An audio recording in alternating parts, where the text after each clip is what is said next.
আসতেছি আমি, বিচার করব বললেন শেখ হাসিনা। 1 ঘন্টা ধরে শুনলেন আওয়ামী লীগের কর্মী সমর্থকদের ক্ষোভের কথা।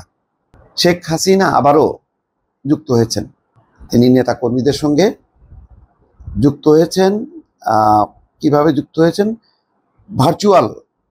ভার্চুয়ালি যুক্ত হয়েছেন, তবে ভিডিও ভার্চুয়াল না, সম্ভবত তার অডিও ভার্চুয়ালে তিনি কথা বলেছেন।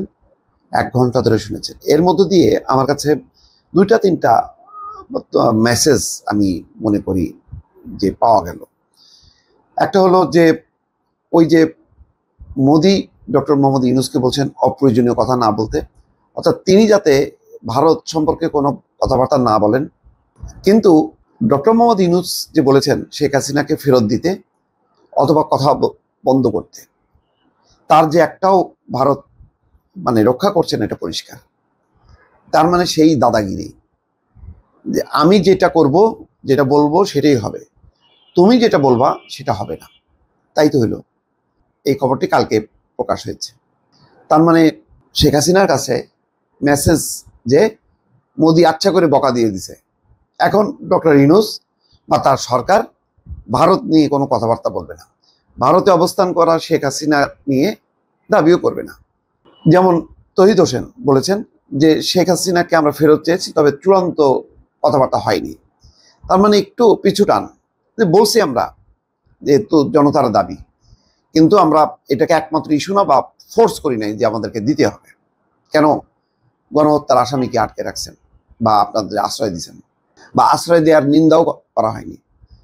এখন মোদি যে কথাবার্তা বলেছেন ডক্টর মোহাম্মদ ইউনূসকে, তার মূল কথা, তার বার্তা কি, সেটা নিশ্চয়ই শেখ হাসিনা পেয়েছেন। পেয়ে তিনি মনে হচ্ছে উৎসাহিত হয়ে তিনি এখন বলছেন যে আসতেছি আমি খুব তাড়াতাড়ি, বিচার করব। অর্থাৎ আওয়ামী লীগের নেতাকর্মীরা 1 ঘন্টা ধরে যে তাদের দুঃখ কষ্ট বয়ান করেছে, যে আমাদের উপর অন্যায় অত্যাচার হয়েছে বা ঘর বাড়ি জ্বালায় পোড়াই দিছে, আমরা এটার বিচার চাই এবং আমরা নির্যাতিত নিপীড়িত। শেখ হাসিনা তার উত্তরে বলছে যে আমি আসতেছি, এসে বিচার করব, সান্ত্বনা দিয়েছেন। এই সান্ত্বনার মধ্যে একটা হইতে পারে, একটা একটা থাকে না, ভাওতাবাজি আছে। শেখ হাসিনা তো আবার মোটামুটি এইসবে পারদর্শী, ভাওতাবাজি করতে, তো সেটা করছে শান্ত রাখার জন্য। আবার কথা তো বলেছে, তাহলে শেখ হাসিনা মুখও বন্ধ রাখলো না, শেখ হাসিনাকে ভারত ফেরতও দিল না, শেখ হাসিনা মুখও বন্ধ রাখলো না। এই বার্তাটা পাওয়া গেল। বাংলাদেশে ফিরে আওয়ামী লীগের কর্মী সমর্থকদের উপর হামলা এবং অত্যাচারের অভিযোগের বিচার করবেন তিনি। সোমবার রাতে এক ভার্চুয়াল আলোচনায় দলীয় কর্মীদের সেই আশ্বাসই দিলেন সেই দেশের প্রাক্তন প্রধানমন্ত্রী আওয়ামী লীগের নেত্রী শেখ হাসিনা। এটা হলো আনন্দবাজারের ভাষ্য। আলোচনার একটি পর্যায়ে তিনি বলছেন কর্মী সমর্থকদের উদ্দেশ্যে, চিন্তা করবেন না, আসতেছি আমি। গত বছরের আগস্টে আওয়ামী লীগ সরকারের পতনের পর বাংলাদেশ ছাড়েন হাসিনা, পালিয়ে যান। এই কথাটা আনন্দবাজার আজ পর্যন্ত লিখল না যে পালায় গেছে। তারপর থেকে বিভিন্ন সময় দলীয় কর্মীদের সঙ্গে ভার্চুয়ালি যোগাযোগ করেন তিনি।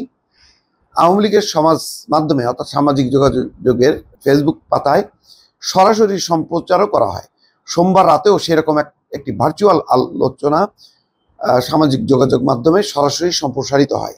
1 ঘন্টারও বেশি সময় ধরে চলা ওই আলোচনা পর্বে দলীয় কর্মী সমর্থকদের সমস্যার কথা শুনেন আওয়ামী লীগের নেত্রী। কর্মী সমর্থকরা দাবি করেন তাদের পরিবারের উপর বিভিন্ন ধরনের অত্যাচার চলছে। তাদের আশ্বস্ত করে হাসিনা জানেন এইসব ঘটনার বিচার করবেন। বললেন আল্লাহ সেজন্যই বাঁচিয়ে রেখেছেন, চিন্তা করবেন না, আসতেছি আমি। ওই আলোচনা সভায় উপস্থিত ছিলেন অল ইউরোপিয়ান আওয়ামী লীগের সভাপতি মোহাম্মদ নজরুল ইসলামও। তারও দাবি বিচার একদিন হবেই, সেদিন আর বেশি দূরে নয়। 1 ঘন্টা 11 মিনিটের ওই আলোচনায় আওয়ামী লীগ সরকারের আমলের সঙ্গে বাংলাদেশের বর্তমান পরিস্থিতির তুলনা টানেন হাসিনা। নিজের বক্তৃতার একটি বড় অংশ জুড়ে আক্রমণ শানান সেই দেশের অর্থাৎ বাংলাদেশের অন্তর্বর্তী সরকারের প্রধান উপদেষ্টা মোহাম্মদ ইউনূসকে। আওয়ামী লীগ নেত্রীর দাবি, আমরা আমাদের প্রতিপক্ষের সঙ্গে এমন ব্যবহার করিনি, নাকি ব্যবহার করেনি এরকম। 15 বছর ধরে গুম খুন নির্যাতন কি করছেন, আয়নাঘর, এগুলি কি সব বোগাস? কিন্তু ইউনূস ক্ষমতা কুক্ষিগত করছে। ইউনূসকে সুদখোর, মানবতা বিরোধী বলে আক্রমণ শানান তিনি। গোটা বক্তৃতায় বারবার আসে বিচারের কথা। হাসিনা বলেন যারা এই জঘন্য কাজ করেছে তাদের বিচার বাংলাদেশে হতেই হবে, সেটি আমরা করব। শহীদ পরিবারদেরকে বলবো, আপনারা ধৈর্য ধরেন। বাংলাদেশের পরিস্থিতির কথা অ্যামনেস্টি ইন্টারন্যাশনালের মতো আন্তর্জাতিক মানবাধিকার প্রতিষ্ঠান সহ বিভিন্ন আন্তর্জাতিক মঞ্চে পৌঁছে দেওয়ার বার্তা দেন তিনি। আহারে, একসময় এইসব মানবাধিকার প্রতিষ্ঠানগুলো কত মানে আকুতি মিনতি করছে, পাত্তাই দেয়নি। কিসের এসব প্রতিষ্ঠান? এগুলি সব বিএনপির নাকি মুখপাত্র। বস্তুত হাসিনা সরকারের পতনের পর থেকে আওয়ামী লীগ দৃশ্যত কোণঠাসা। এদিকে বাংলাদেশের নির্বাচন নিয়ে বিএনপি সহ বিভিন্ন রাজনৈতিক দলগুলোর মধ্যে তৎপরতা শুরু হয়ে গেছে। যাই হোক, এখন হাসিনার মুক্তির দাবিতে ঝটিকা মিছিলও নাকি হচ্ছে।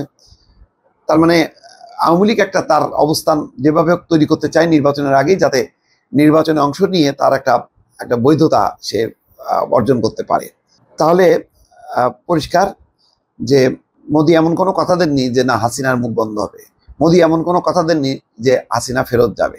তাহলে একটা জিনিসই হইলো যে ইউনূস সরকারের সাথে বসলো, একটা সরকারের ইউনূস সরকারের সঙ্গে বসবে না, নির্বাচিত সরকারের সঙ্গে বসবে, এই জায়গা থেকে সরলো।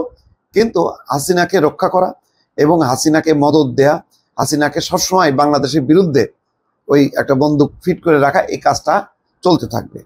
ফলে এখন ভারতই বুঝবে যে এই অবস্থা যদি চলতে থাকে তাহলে ভারতের সাথে আদৌ কখনো সম্পর্ক স্বাভাবিক হবে কিনা, বা ভারতও চায় কিনা যে সম্পর্ক স্বাভাবিক করতে। অনেকগুলো প্রশ্ন এখন এই মোদি ইউনূসের বৈঠকের পর, যখন নাকি হাসিনা 1 ঘন্টারও বেশি সময় ধরে ভার্চুয়ালি যখন নাকি মিটিং করলো নেতা কর্মীদের সঙ্গে, তখন প্রশ্নটা দাঁড়ালো যে আসলে ওই যেই লাউ সেই কুদু। ভারতও তার অবস্থান থেকে সরবে না, বাংলাদেশও তার অবস্থান পরিবর্তন করবে না। ভালো থাকবেন, আল্লাহ হাফেজ।